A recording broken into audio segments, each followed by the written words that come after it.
Hello and welcome to GreenFleet Talks. My name is Kate Armitage and I'm your host for our discussion today. And I'm delighted to be joined by Richard Jessup, who is Director of Sales for Salary Sacrifice and Corporate Partners for Ogilvie.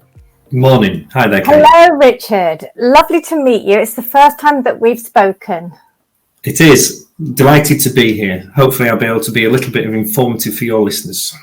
I'm certain that you will. Now, Richard, we've not spoken to Ogilvie before either. So could you tell me a little bit about what you do? Of course. So for those that haven't heard of Ogilvie before, Ogilvie are a fleet and leasing company based out of Stirling. We've been operating in the market for around 40 years, just over 40 years. We are a family-owned and family-run business with the original founder of our business being the grandfather of our current owner. So it's remained in the same hands since the very start. We primarily, as an industry, as a business, look at leasing cars and LCVs to both private and public sector individuals. Those vehicles may be through contract hire, salary sacrifice car schemes, fleet management, data rental, all the above services all in one place. So that's us. Great, thank you, Richard. Let's start with the very topical question about the ban on ICE vehicles. The deadline was 2030. Then it went to 2035, and now it looks with the Labour pledge that that's going to be pulled forward again to 2030. This is causing quite a bit of disruption in business plans. What's your take on this, and how do you see it playing out?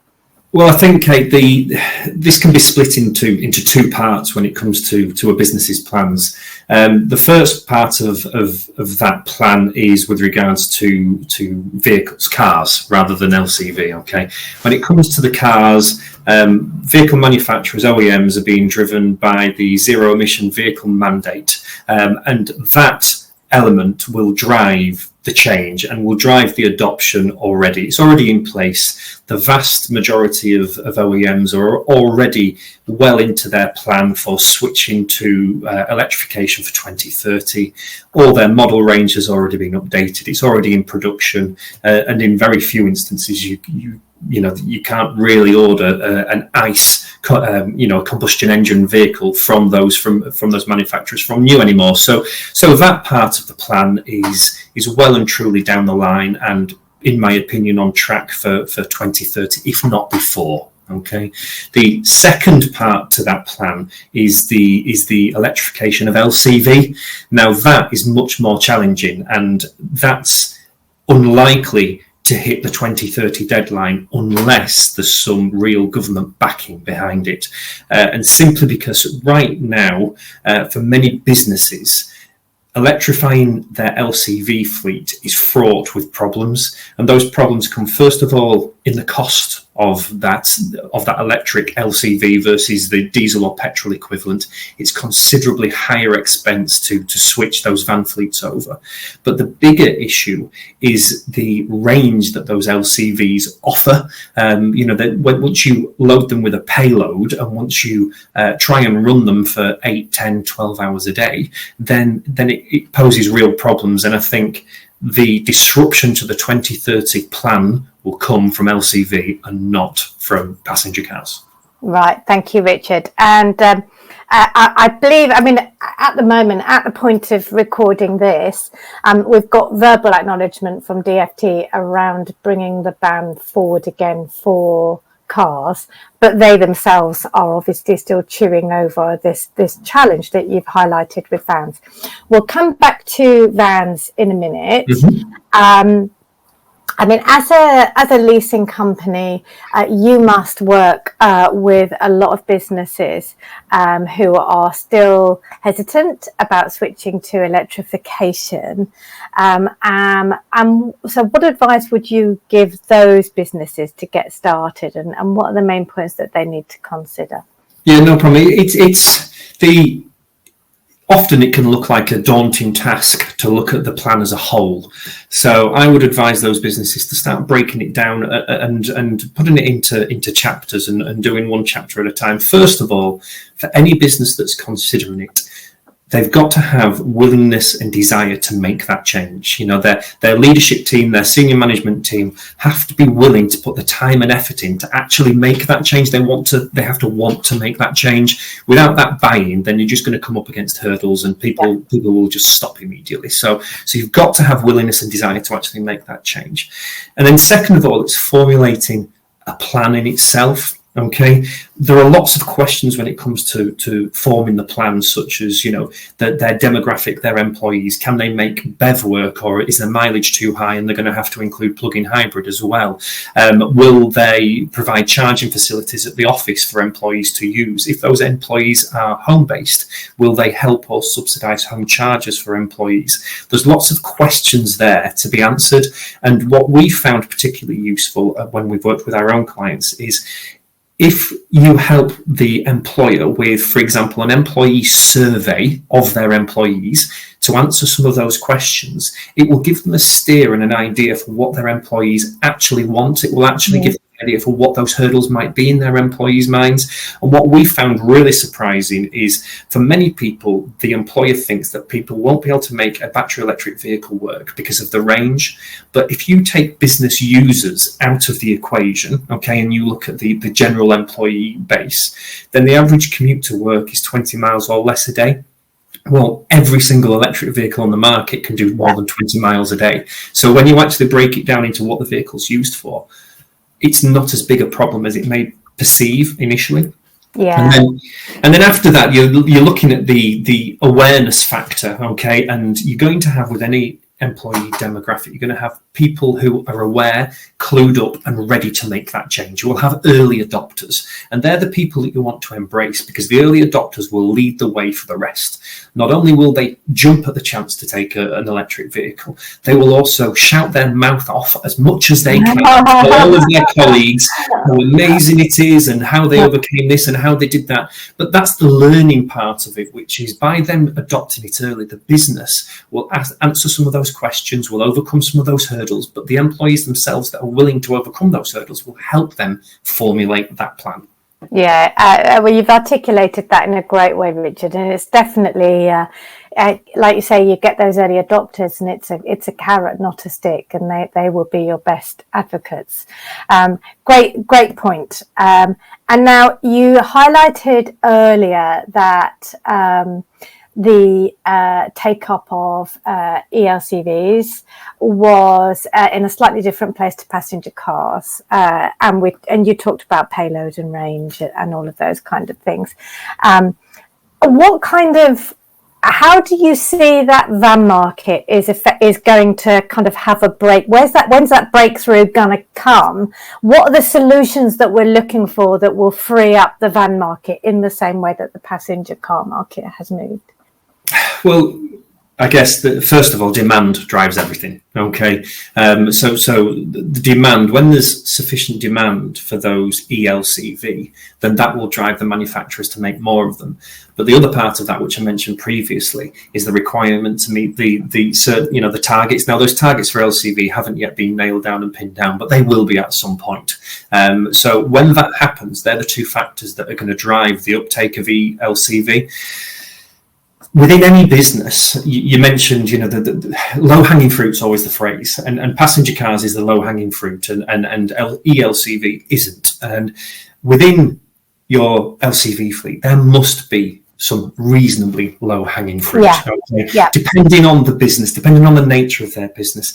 If they have LCVs that are based on sites, or they're based around a particular town or village or local area, then you could, regardless of the payload that's going to restrict the range, you can always find an ELCV that's going to work for you. Okay, we've seen many businesses do that. Many businesses in, for example, the last mile delivery sector, they're making these LCVs work because they're not traveling particularly long distances. It's just quick stop starts. Now, as we know, that particular sector is growing massively.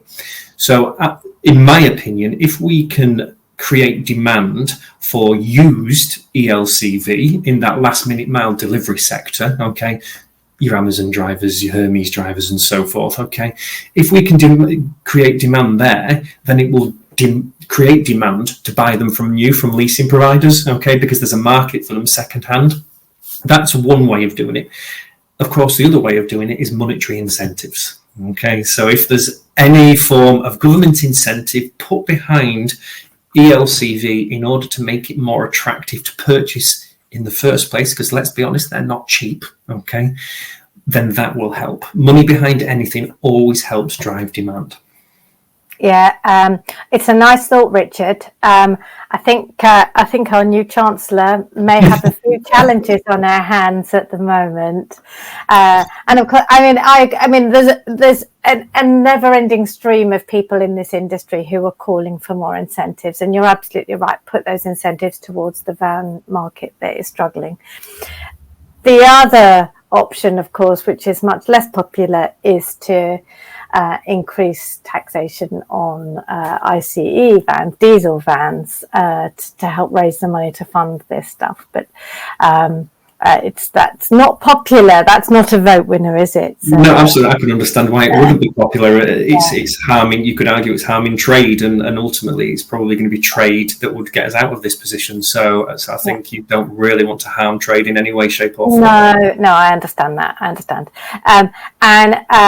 You touched on this as well about the last mile delivery fleet, but actually, yes, EVs are great because they're not doing they're not doing the mileage, but also actually EVs are better. They're for stop start in traffic, single pedal, much smoother, less vibration if you're sitting in that vehicle for 8 hours a day. Mm-hmm. This is just a much better experience. Yes, there are financials, but there are many good reasons to put employees into electric vans, aren't there? Indeed. I mean, there are positive financials as well, Kate, of course, because if you look at the long-term running costs of these ELCVs, so get over the purchase price, but look at the long-term running costs. They are considerably cheaper to run, providing that they are charged at a reasonable tariff, at a reasonable rate. These are much more cheaper to run in the long term once you've got over the initial purchase price. Yeah. In theory as well, with fewer moving parts, they should spend less time off the road. You know, they should spend less time in the garage being repaired with downtime. So the long-term picture for ELCV is positive. Just need to overcome that initial purchase price. And dare I ask, Richard, as a leasing company, is Ogilvie's real-world experience that these vehicles are able to stay on the road for longer with less servicing maintenance? To be perfectly honest with you, Kate, we haven't got enough of them on fleet to actually answer that accurately. Now, we can base it on all the knowledge that we have and everything that the manufacturers and the OEMs are telling us, okay? But in real world, we haven't really got large enough numbers to qualify whether or not that's correct. I anticipate it would be correct with fewer moving parts. You know, in theory, the servicing is a download over the air. So other than kind of brakes and tyres, there's not really a lot else to go wrong on them. But that said, they are still a great big computer. So of course, you know, software and anything else that goes with it, of course, can hamper things. Well, your homework, Richard, is to get more vans on the fleet then, and then you can, next time we meet, you can answer that question with confidence. I think it's probably going to come, Kate. I think it's probably going to become, in our experience, what we've seen happen very recently is that certain OEMs now require a proportion of the vehicles of the LCV that we order to be electrified. Yes. So we can no longer order 100% ICE. So that's happening. That change is also being forced by the OEMs themselves because they've got to meet their own targets. They've got to they've got to decarbonize their own sales and their own fleet. So therefore, it's happening. This is the ZEV mandate, which sits 100% on the auto OEMs, but part of their strategy for delivering that is to filter those targets on to their corporate customers and saying you've got to take a minimum number of electric. Correct. Yeah, that's 100% correct, Kate. It's happening now. We've seen it. Yeah, it's interesting. It's not a bad thing. I think, you know, some fleets are a bit nonplussed about why this has suddenly happened. So the way it's being communicated, and it does vary by OEM as well. So very interesting. So Richard, I just wanted to pick up. You've already talked about drivers and surveying drivers to find out what their wants and needs are, and you know, getting those early adopters engaged, which is absolutely right. Let's take it a bit wider though. If you're looking for the wholesale uptake of electric vehicles, what else should employers be putting in place to make sure that their drivers are fully on board with fleet electrification, and that they have confidence when they get behind the wheel? Okay, yeah, well, I mean, first of all, aside from the employer, the government can keep the benefit in kind low. Let's be honest, if you're providing these vehicles through your employer and therefore benefit in kind is applicable on these vehicles, it is far more beneficial to the employee to have an electric vehicle that's at 2 or 3% benefit in kind than it is having an ICE vehicle at 25-30% benefit in kind. So we must keep the benefit in kind low on those vehicles, okay?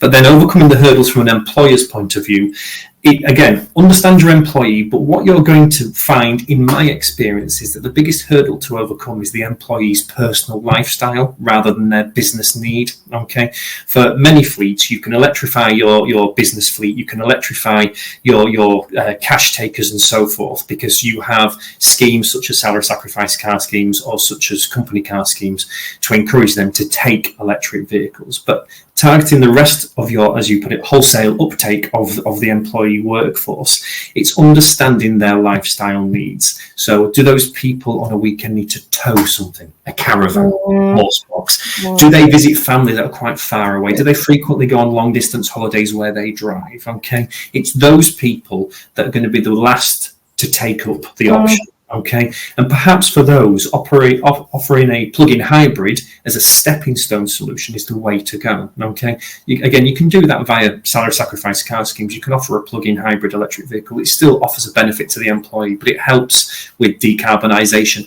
It also helps the employee to, I guess, test drive for a couple of years a plug-in hybrid and understand that actually it's not as daunting as they might first think, and it's then in 3-4 years' time, they're ready to take the plunge into a fully electric vehicle. It's also helping people with the learning piece and the understanding piece with regards around the concerns that they can have can often be overcome. So take, for example, the long distance journey, which I mentioned there, whether you're visiting family, friends, or going on holiday.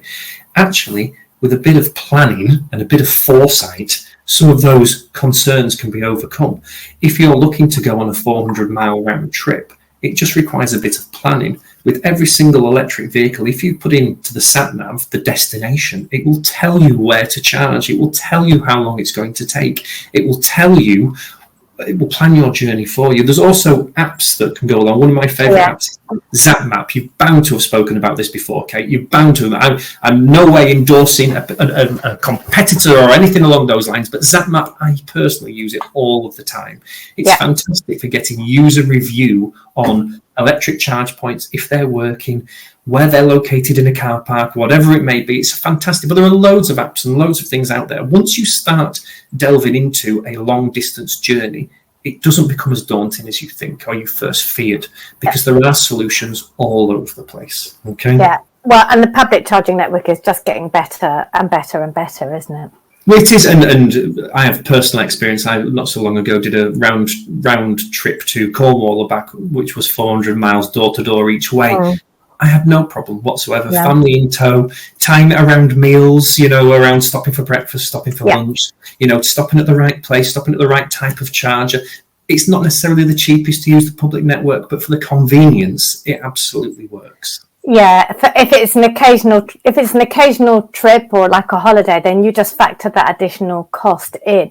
I mean, Cornwall is always cited as the use case because it has these seasonal peaks. But as you say, even down in the southwest, there's plenty of chargers, and of course the vehicles have got the range that you can pretty much get in and spend a whole holiday in Cornwall on a single charge. So, yeah. Indeed. I think the biggest hurdle to overcome, so aside from planning, I think the biggest hurdle to overcome is trying to get people to adopt it that can't physically put a home charge point in the place they live.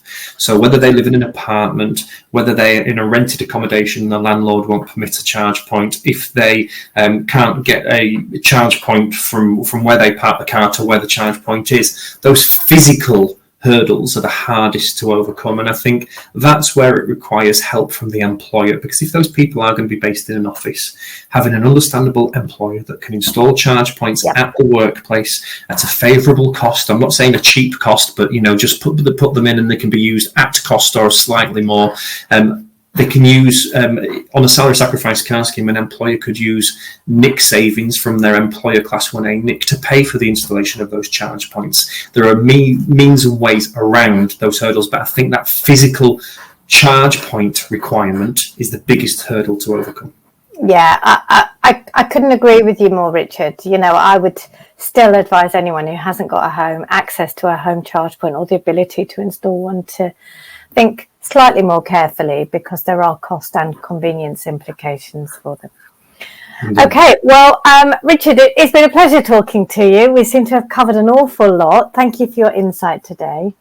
Thank you for your time, Kate. Great to speak to you. Thank you. Of course, thank you to Ogilvie for joining GreenFleet Talks. That is about all we've got time for.